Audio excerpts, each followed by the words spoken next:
damai sejahtera Allah yang melampaui segala akal, itulah kiranya yang memelihara hati dan pikiran saudara-saudari sekalian di dalam Yesus Kristus. Amin. Salam saudara-saudaraku, firman Tuhan yang menjadi khotbah pada Minggu tanggal 9 April 2023 tertulis di dalam Kolose 3 ayat yang ke-1 sampai ayat yang ke-4. Demikian pembacaan firman Tuhan. Karena itu, kalau kamu dibangkitkan bersama dengan Kristus, carilah perkara yang di atas, di mana Kristus ada, duduk di sebelah kanan Allah. Pikirkanlah perkara yang di atas, bukan yang di bumi. Sebab kamu telah mati dan hidupmu tersembunyi bersama dengan Kristus di dalam Allah. Apabila Kristus yang adalah hidup kita menyatakan diri kelak, kamu pun akan menyatakan diri bersama dengan Dia dalam kemuliaan. Amin. Demikian pembacaan firman Tuhan. Saudara yang terkasih, Paskah adalah Kristus telah bangkit mengalahkan maut.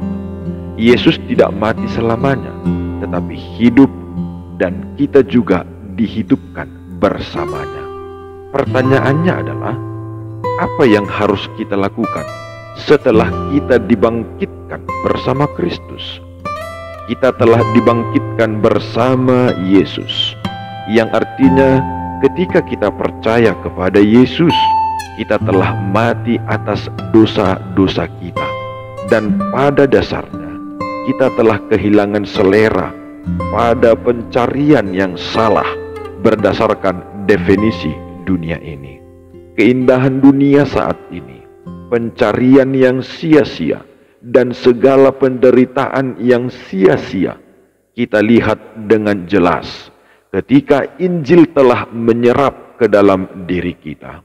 Demikianlah orang yang mati di atas dosa-dosanya dan bangkit bersama Yesus akan terus diarahkan kepada Kristus dan kehendak-Nya. Yesus memberikan nasihat kepada mereka yang mengejar Dia karena roti, karena kepuasan jasmani yang fana, dan bukan untuk itu manusia diciptakan. Makanan itu adalah Kristus. Dialah roti hidup yang memuaskan. Tanpa Dia, betapa sia-sia kehidupan kita. Tanpa pikiran yang dipenuhi Injil, maka semua pekerjaan dan perjuangan kita adalah sia-sia. Bahkan hal terbaik yang dapat kita lakukan adalah hal fana yang sia-sia. Lalu apa yang harus kita cari? Paulus menasihatkan kita, carilah perkara yang di atas. Ini adalah perintah mutlak bagi orang-orang percaya yang hidup di dalam Yesus. Ia yang tersembunyi dalam kasih karunia yang membebaskannya dari kutuk dosa. Saudara yang terkasih, pada khotbah ini Paulus sedang mengajarkan ke arah manakah kita harus melihat. Paulus mengajar kita untuk melihat keempat arah, yaitu yang pertama, melihat ke atas. Di pasal yang kedua, Paulus mengajarkan tentang orang percaya yang bersatu dengan Kristus. Paulus memberitahu jemaat di Kolose bahwa mereka sudah bersatu dengan Kristus. Mereka mati bersama Kristus, dikuburkan bersama Kristus, dan dibangkitkan bersama Kristus. Dalam pasal yang ketiga, Paulus mau mengajarkan bahwa orang-orang percaya secara posisi sudah dibangkitkan bersama Kristus. Secara posisi, Allah melihat kita sebagai orang yang telah dibangkitkan bersama Kristus. Pada suatu hari nanti, Kita secara praktikal akan dibangkitkan bersama Kristus. Kita akan mengalami kebangkitan tubuh. Dalam Kolose 3 ayat yang pertama, Paulus sedang membicarakan kebangkitan secara posisi. Dan pada saat yang sama, kita harus mengarahkan pikiran kita ke atas. Hal ini disampaikan oleh Paulus sebanyak 2 kali. Dikatakan bahwa kita harus mencari perkara yang di atas. Dan kita harus memikirkan perkara-perkara yang di atas. Hal ini dinyatakan sampai 2 kali dengan maksud untuk menekankan. Paulus juga memakai kata to set yang berarti mencari dan menggali sesungguh-sungguhnya. Di dalam bahasa Yunani, hal ini ditulis dalam bentuk perintah yang bersifat terus-menerus, bukan hanya sekali difikirkan. Kita harus menetapkan perhatian kepada hal-hal di atas, memikirkan hal-hal rohani tentang pengharapan kita di dalam Kristus, tentang nilai-nilai kekal dan keinginan Sang Juru Selamat kita. Hal-hal seperti itulah yang seharusnya ditetapkan dalam pikiran kita, yang mengisi sebagian besar kehidupan kita. Paulus tidak bermaksud mengajak kita melarikan diri dari semua aktivitas keseharian kita. Kita semua masih berada dalam lingkungan pekerjaan dan lingkungan keluarga. Yang dimaksud oleh Paulus di sini adalah sejak dari sekarang orang Kristen akan melihat segala sesuatu dari terang kekekalan. Dan kita tidaklah boleh berfokus pada hal-hal duniawi. Kita tidak boleh dikuasai oleh hal-hal yang ada di dunia ini. Karena semuanya itu akan sirna. Hal-hal duniawi itu tidaklah boleh menjadi tujuan hidup kita.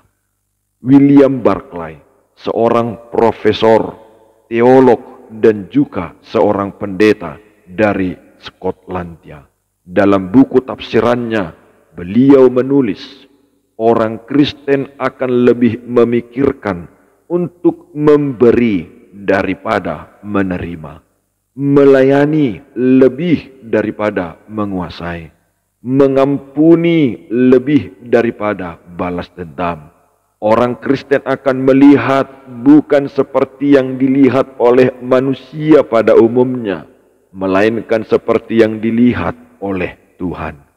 Jadi saudara yang terkasih, melihat ke atas, mau mengatakan tentang bagaimana kita dapat taat kepada kehendak Kristus untuk pergi dan mencari orang-orang yang dapat dibawa kepada Sang Injil, memberitakan Kristus, bahwa orang-orang melihat Kristus melalui kehidupan dan membawanya kepada kehidupan, bekerja untuk kemajuan Injil, apapun pekerjaan kita. Inilah nilai hidup yang kekal ketika kehendak Kristus yang utama ingin kita kerjakan. Yang kedua, yang Paulus sedang ajarkan ke arah mana kita melihat, yaitu melihat ke belakang.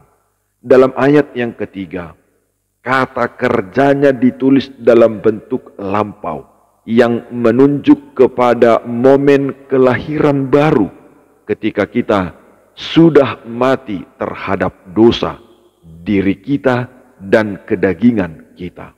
Dalam Roma 6 ayat yang ke-5 sampai ayat yang ke-7, Paulus memperluas pemikiran ini. Semuanya sudah terjadi di masa lampau ketika kita menjadi orang percaya. Orang yang percaya kepada Tuhan Yesus Kristus akan mati bersama Kristus. Dirinya sudah mati sehingga hidup lamanya sudah berhenti atau hilang. Kehidupan lamanya diubahkan. Mungkin kita berpikir bahwa sampai sekarang ini kita masih berdosa.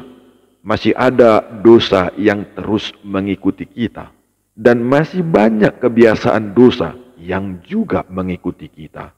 Kita merasa sulit untuk melepaskan diri dari semuanya itu. Lalu apa yang harus kita lakukan? Kita harus berkata kepada diri kita bahwa kita sudah mati untuk dosa itu. Maka dia tidak boleh lagi menguasai kita. Kita tidak mau diperbudak lagi oleh dosa. Ketika dosa itu kembali menggoda kita, kita haruslah memikirkan ayat ini, bahwa kita telah mati atas dosa-dosa itu. Dosa harus pergi dari hidup kita, karena Kristus telah menyingkirkan dosa itu. Kita perlu menengok ke belakang kepada kematian Kristus. Dosa-dosa kita sudah dibayar lunas, di mana kita sudah mati bersama Kristus, dan dengan itu dosa pun telah dimatikan. Yang ketiga, Paulus mengajar kita kepada arah untuk melihat ke dalam. Paulus menuliskan bahwa hidup kita tersembunyi bersama dengan Kristus. Kalimat ini ditulis dalam arti terus-menerus. Tersembunyi mempunyai dua pengertian dasar, yaitu yang pertama sebuah pembungkusan. Maksudnya di sini adalah hidup kita mendapatkan pengisian secara rohani dari sumber air rahasia. Dalam pertemuan antara Yesus dengan seorang perempuan Samaria di tepi sebuah sumur, Yesus berbincang-bincang dengan perempuan itu. Semula pembicaraan seputar air dan sumur, tetapi kemudian Yesus mengalihkan pembicaraan menjadi air yang lain, yaitu air rohani. Kalau dia minum air itu, maka dia tidak akan dahaga lagi. Perempuan itu mengingini air itu. Di sini Yesus sedang berbicara tentang hidup yang kekal, yang bagaikan sumber air kehidupan yang meluap keluar. Ketika kita tersembunyi bersama Kristus, maka kita akan mendapatkan sumber air yang terus keluar mengisi hidup kita. Itulah pengalaman internal di dalam diri kita bersama dengan Kristus. Lalu yang kedua, yaitu memberikan pengamanan. Jadi kehidupan kita bagai diamankan dalam sebuah berangkas bank. Dalam Yohanes 10 ayat yang ke-27 sampai ayatnya yang ke-29 dikatakan bahwa kita bagaikan domba. Kita mendengar suaranya. Dia mengenal kita dan kita mengenal dia. Dia memberikan hidup yang kekal kepada kita. Tidak ada seorang pun yang bisa menarik keluar kita dari tangannya. Inilah kebenaran yang agung dari sebuah pengamanan kekal. Ketika kita dipanggil oleh Tuhan menjadi bagian dari orang pilihan, maka tidak ada seorang pun yang bisa memisahkan kita dari kasih Kristus. Itulah jaminan keselamatan kita. Ketika kita tersembunyi bersama dengan Kristus, maka kita sedang mendapatkan pengamanan seperti di atas. Ini adalah salah satu dari jaminan terbesar yang Kristus berikan kepada kita. Yang keempat, Paulus mengarahkan supaya kita melihat ke depan. Ayat yang keempat jelas sekali membicarakan tentang kedatangan Kristus yang kedua kalinya. Kita harus menunggu dan memperhatikan kedatangan Tuhan yang kedua kalinya ini. Kata menyatakan diri dalam bahasa Yunaninya berarti membuka sampai semua orang melihat. Ketika Tuhan Yesus datang dalam awan-awan, maka semua orang akan melihat. Dan pada saat itu orang Kristen akan dipermuliakan. Kita yang masih hidup akan mendapatkan kemuliaan dari tubuh kita. Semua orang yang sudah mati di dalam Kristus akan dibangkitkan, dan semua kita akan kembali bersama Kristus dalam kemuliaan. Seharusnya kita mempunyai pengharapan akan hal itu. Saudara yang terkasih, tujuan gereja bukanlah untuk hidup di dunia ini yang sibuk dengan urusan-urusan duniawi, tetapi kehidupan kekal penuh kemuliaan setelah kematian, yaitu gereja siap menjadi mempelai Yesus, untuk bersanding menjadi pasangan mempelai yang tampan dan cantik. Calon mempelai pria dan wanita harus mempersiapkan diri jauh-jauh hari agar mereka tampil sempurna di hari H bagaikan raja sehari. Demikian pula kita sekarang harus mempersiapkan diri menyambut kedatangan Yesus. Jangan bersikap seperti 5 gadis bodoh yang santai dan suka menunda-nunda persiapan karena mengira kedatangan mempelai masih jauh dan lama. Akibatnya mereka tertinggal ketika mempelai pria datang. Kita harus tetap tinggal di dalam Kristus, supaya ketika Kristus datang, kita memiliki keberanian dan tidak merasa malu terhadapnya. Marilah kita memikirkan Kristus dan mempunyai gaya hidup seperti Kristus, agar kita siap saat Kristus datang kembali menjemput kita untuk dijadikan mempelainya dan hidup bersama Dia selama-lamanya dalam kerajaannya. Jadi kebenaran dari khotbah ini adalah Allah telah menyediakan segala sesuatu yang kita perlukan untuk kehidupan saleh kita di dalam Kristus. Apapun yang kita perlukan supaya dapat hidup menyenangkan hati Tuhan, sudah Tuhan sediakan. Tetapi kita perlu melihat ke arah yang benar. Tuhan ingin supaya kita melihat ke arah yang benar.